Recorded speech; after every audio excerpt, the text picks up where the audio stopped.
Hi guys, welcome back to my channel. It's your favorite girl here, Miracle.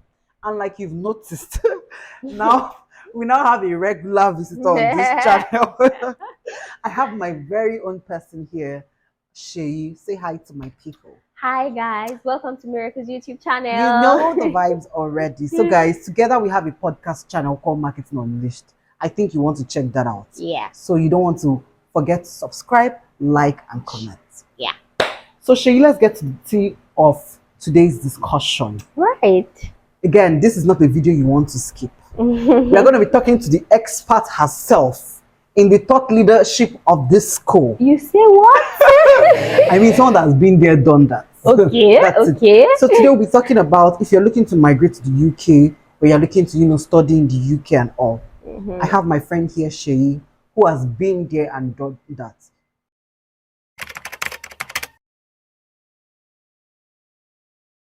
Please tell us, what did you, what school did you study and all of those, so they have a background of your person. Okay, so welcome once again. So just into it, I studied at the University of Hull. That's Hull. Are you not doing in it? I don't really have the gift of accent. Sorry. So I studied advertising and marketing master's program, and I was there for about 1 year. Yes, like the program length was for 12 months. And yeah, I stayed back in the UK for about 4 months extra before I decided to come back home. So let me take you back, right? What made you to say, why the UK? For example, when you were in Unilag, going to school, did you ever think at any point you go to the UK? Or why did you choose the UK for your university's program? Okay, so first off, during my undergraduate days, I knew I was going to do a master's program. And I knew that it was not going to be in Nigeria. Of course. Because Shege, that they've showed me. I know. In Unilag, I just knew that, of course, my master's program was not going to be in Nigeria. So it was between the UK or Canada. Okay. Right. And at the time, when I decided to go for my master's program, the options I had were UK and Canada. Canada because my sister lives there, and then UK because there were options for me in UK as well, in terms of the courses I wanted to take, and then in terms of transitioning as well. So those were the two options I had lying on the table. And so I decided to go for the UK because at that time it was still the COVID era. That was 2021. So it was this jackpot season. Exactly, it was pre-jackpot season. Jackpot season started. So it was really rampant 2022. Last year, everybody practically was jackpotting. Yes. Exactly, it was pre-jackpot because I started my processing since 2020. Yes, it was still freshly out of COVID, November, December thereabout. So I had written my IELTS that time in November thereabout, and I was considering UK and Canada. In fact, I applied to 4 schools in the UK and 2 schools in Canada. For the schools, I got all admissions in all of them. I know. But then again, so the hindering factor for Canada was at that time they were not processing study visas. So but did they process it now? Yes, they've started processing, it's even faster now. So at that time, because of the old COVID restrictions and all of that, it was very it was on hold. Okay. So even at that time, for me to now say, okay, I want to go ahead to start that process, I might not even meet my resumption date with the school I got the admission. So I just had to go for the UK options because UK in 3 weeks you could get your study visa permit at that time. So I decided to go for UK. So, and I chose the school at the end of the day because... Yeah, I was going to ask you, why University of Hull? Well, University of Hull because of the fees. I'm not even going to lie. So what is the average fee?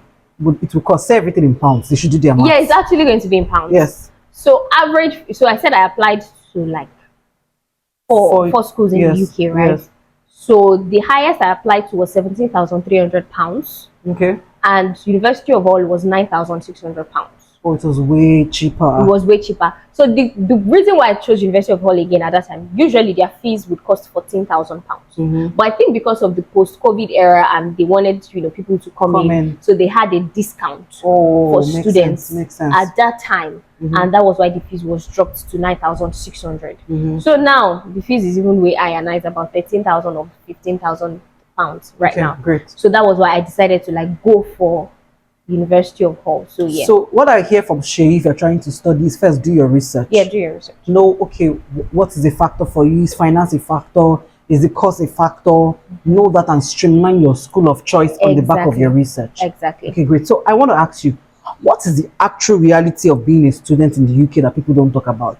Is it all the pictures we see on Instagram? Is it all the winter jackets? Is it all the boats? What is the actual reality of students living in the UK? Well, those things too are the reality. I'm not even going to lie. It's sweet when you take all those nice pictures. Because the sun nice is always background. sunny. The sun is sunny, even though the wind is blowing and it is cold, giving you 8 degrees, but you're seeing the sun shining. Yeah. It's beautiful. Yeah. We can't. That's part of the reality. And then it's just like the other sides of the coin is a lot of shaggy here and there. Well, it depends. So I would usually say that it depends on what you find, and at the end of the day, I'm going to expatiate. At the end of the day, just positioning yourself. And okay, so first factor is your location. Okay. So it's not everywhere in the UK that you are able to find jobs. Yes, easily. because I was going to say a lot of people pay half and they're hoping to complete it when they get there. So I mean, whenever people ask me that, oh, I'm planning to come to the UK, can I pay a part of my tuition or the deposit? And then when I start working, I'm able to pay. Don't. DON column T. Don't. Don't have that mindset. I feel like that's what a lot of people, and they drag people to the UK as well and give them that mindset. No, you can't do that. As a student, you are only allowed to work 20 hours a week during term time. So term time is when lectures are going on during a semester or the session. 20 hours per week. And then during the break, which is usually 2 to 3 weeks break, you are able to work longer hours. You want to work 60 or 80 hours a week to die. You can do that. But during term time is 20 hours. So imagine averagely for like the minimum wage presently is £9.50. So there are jobs that pay you as high as £12, as high as £15. There are actually some care jobs that pay you as high as £20. What does care jobs mean? Sorry, I'm jumping here and there. Yes. Because I've heard a lot of care jobs. What does it mean? So there's care job, there's support work. So care jobs is basically taking care of sick people, older people, people in mental homes, people that are not able to, people that are dependable, basically. People that are like dependable and need help. So in terms of their health, basically health-wise, like care for them. That's what care roles are about. Okay, so, go back to like you were saying that you're allowed to work 20 hours. Yes, you're allowed to work 20 hours per week. So imagine getting an average job that pays you £11 per week or £11 per hour, or say £10 per hour to make the calculation easy, and then you work 20 hours a week. That's £200 a week. In a month, that's £800. Well, as a student, you are not liable to pay tax because of your income brackets. Yes, you will not be paying tax at that point, but you'll be paying NI. That's what they call national insurance, which is actually a fraction of what you will earn. That's like maybe £2 or £3 of your money, right? So that's still a lot. Exactly. So when you calculate that, so say let's just assume you get £200 a week and £800 a month. Now your house rent, the cheapest, depending on your location. At the time, I was paying £378 per month, and that's one of the cheapest. Rent, and that's one of the cheapest. There were people paying about 500, and then in some locations, I was in Hull. Hull is like, like a local area. At the time I went there, now there are a lot of Nigerians. So prices has even increased now because there are a lot of people now. So, the demand is higher now. So these people, they are going to increase their fees. So there are some places you pay as high as 500. So imagine earning 800 per month, and then that excludes transportation. If you're not staying in school and your house is far from the school, going to work itself, you cannot be trekking all the time to work. So and then other things like that, and you want to try and save and all of that. Before you know it, how much do you want to save? Exactly. When you're trying to raise £13,000. Do you understand? So even if you want to be saving maybe £200 per month, and if you're supposed to pay your fees in installments in 3 months, you're saving £600 out of how many pounds that you have left to pay. So honestly, I advise people that as much as possible, try and pay your fees like completely, even if it means that you want to take a loan in Nigeria and then you want to use it to pay the fees, which is not entirely advisable, but at least you know that the pressure of having to pay your fees there in the UK with what you are earning is not feasible. So you know, when you graduate, you are now able to earn more and then easily pay back your loans back here in Nigeria. And you know, because of exchange rates, you know, when you're converting, imagine converting £100, that's like, as rates today, that's like 996,000 naira basically. So that's what I still tell people as an alternative basically. So okay, so thank you so much. I mean, this was very, very educative. So let me just go straight into it. Another question: what are the realities that they don't tell us about living in the UK? So things like, what is the weather like? Things like, is there racism? Things like, what is the day-to-day like? Like, what are the actual realities of a Nigerian student living in the UK? In the UK, yeah. So first off, the weather. One thing you should bear in mind: UK weather is bipolar. I hear it a lot. What does that mean? Bipolar. What does that mean? This minute it can be raining, the next minute the sun is shining, the day is brightening up, and then before you know it, you are seeing snow dropping small in one day. I'm telling you, it has happened a number of times while I was in the UK.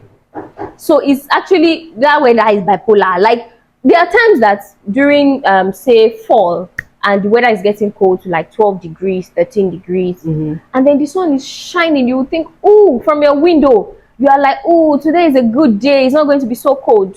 You step out, and then times like you've seen that this thing is not feeling like 13 degrees. There are times that during winter where the weather forecast is showing you 2 degrees, feels, it not building, it feels like -3 degrees. Why not just say -3? Do you understand? So that's why they say, oh, it's quite bipolar. But on the average, compared to Canada, UK is plain. That's just what you should bear in mind. Okay. Compared to Canada, UK is plain. So that's in terms of weather. And then in terms of like what realities, there racism. Racism. So for me, I'm going to be honest, and I'm not going to lie. I didn't face any racism in the UK. Oh, great. In fact, like all the times that I've traveled in and out of UK, like I see people when I'm dragging my load, random guys will just say, "Oh, do you need help with that? Do you Is need it because help with you're that?" fine, babe? Or Maybe. that's how they are. When they want to be rude, they are going to be rude. But like people really extended like help to me, and other cases that when I've had one-on-one conversations with people, I've seen some old men or women that they'll compliment my short hair because I had short hair when I'll be working on the shop floor, and then, oh, I love your short hair, I love your cut. Like they compliment me. And then I feel like a lot of things I've seen online these days where people just come and say, oh, because some white guys are standing in the bus or in the train, they don't want to sit beside them. You. Did that happen to you? It's racism. There are a lot of times that's happened to me. But I don't count it as racism because and why I don't count it is because there are times that even there are white guys that they are mates, that they have seats beside them. Oh, so it's not peculiar to black people. So that's why it's annoying when I see people. And I'm like, even if it's peculiar to black people, my own anger is it your leg they are using to stand? You are sitting down comfortably. Yes, you are okay. It. Nobody is coming to talk to you anyhow. Yes. Rest. Yes, enjoy it. It annoys me because what's your business? It is their leg they are using to stand. Don't come and tag it as racism. These people, that's how they are really. Like, that is how they are. There are some people that can be, like, if there was one incident that happened to me on the bus that a woman on the wheelchair, a white lady, of course, she was, like, just being cranky to one baby on a buggy in the same bus, and she was just acting all weird. And I was just looking at her with side eye, like bombastic side eye. Are you okay? She wasn't doing that to me, but I'm just like, this boy is just a child. Why are you being like this? Yeah. So that kind of thing. There are some people like that, but obviously for me, my personal experience, I didn't experience any racism. I'm glad that there's a black person that lived in the UK and proud to see, because a lot of times the media does not communicate what the actual reality Yeah, exactly. Yes. Like, is there racism? I feel like yes, there are a few people that share their experience, but I'm just going to speak from my own personal experience. Basically, I'm happy. So what are some culture shocks that you met? So for example, now, in Nigeria, NEPA can take lights. Things can happen. So what was the first thing that happened to you that you say, I have really entered a system that works?